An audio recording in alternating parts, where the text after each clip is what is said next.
Bienvenue dans cette prise en main de PL7 Pro, partie 1, créer un projet. Donc je vous invite sur votre PC à double-cliquer sur l'icône PL7. Une fois fait, eh bien, sur les versions que vous pouvez avoir, donc déjà d'emblée, vous pouvez avoir une fenêtre contextuelle là qui s'affiche et qui vous informe d'une astuce du jour, qui va changer suivant les utilisations que vous allez avoir de PL7.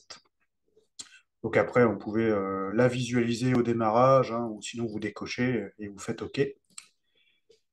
Donc là, le logiciel est donc ouvert et dans les commandes, donc ça reste du basique, on va cliquer donc sur Fichier et Nouveau.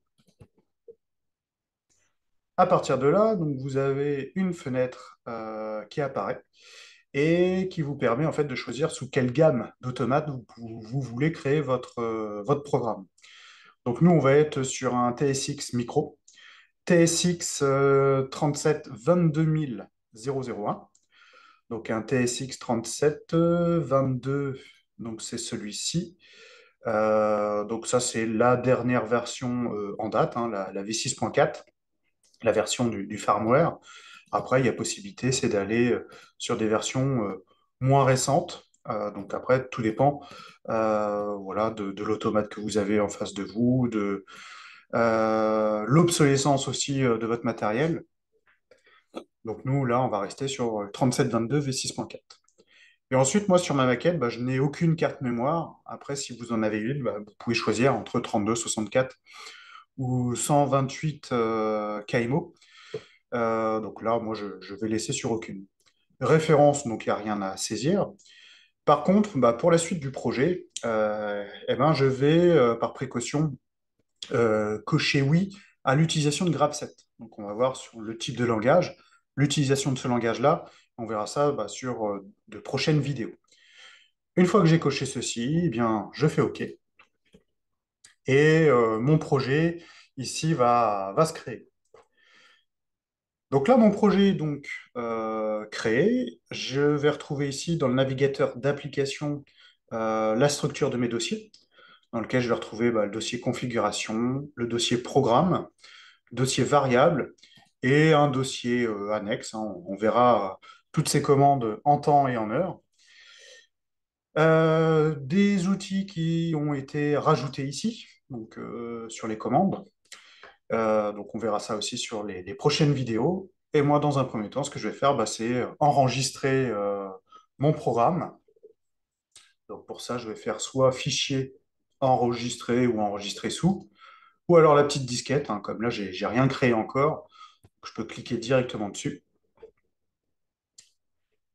Et en faisant enregistrer, par défaut, j'ai la fenêtre ici qui s'affiche et qui me demande bah, de donner un nom de fichier au programme que je vais enregistrer. Donc moi, en fait, je ne vais pas l'enregistrer là, parce que par défaut, il va l'enregistrer sur le dossier PL7 User. Donc c'est le dossier source qui va être directement mis sur mon disque local. Moi, là, pour une gestion plutôt technique, je vais plutôt aller sur le bureau. Et sur le bureau, bah, je vais créer moi, mon dossier. Bon, vous n'êtes pas obligé de faire ça, mais je vais me créer un nouveau dossier. Euh, je vais l'appeler TP automatisme PL7. Et dans ce dossier, bah, je vais créer mon fichier. Donc, je vais enregistrer le programme, enfin le fichier programme que je viens de créer, et je vais l'appeler convoyeur. Comme sur la suite des vidéos, on fera un lien avec l'utilisation d'un convoyeur. Donc voilà, je l'appelle de ce nom. Et je fais enregistrer. Une fois que c'est fait, eh bien, je vois ici en haut de mon logiciel PL7 Pro avec le nom que je viens de donner, convoyeur. Euh, quand j'enregistrerai, au moins, bah, ça me permet d'avoir une recherche un peu plus rapide sur l'utilisation du logiciel, sur la recherche de mes programmes. Et mon programme, en fait, il s'est enregistré. Donc, je vais aller voir, moi, sur le bureau. Le bureau, TP Automatisme. Et c'est un fichier d'une application PL7. Donc, pour l'instant, il y a rien à l'intérieur, hein, mais voilà, il fait 9 KO, kilo-octets. Donc, c'est rien du tout. Donc le programme, en fait, il a été enregistré sous le format STX, donc .stx. On aura l'occasion d'en reparler un petit peu plus tard. Voilà pour cette première partie.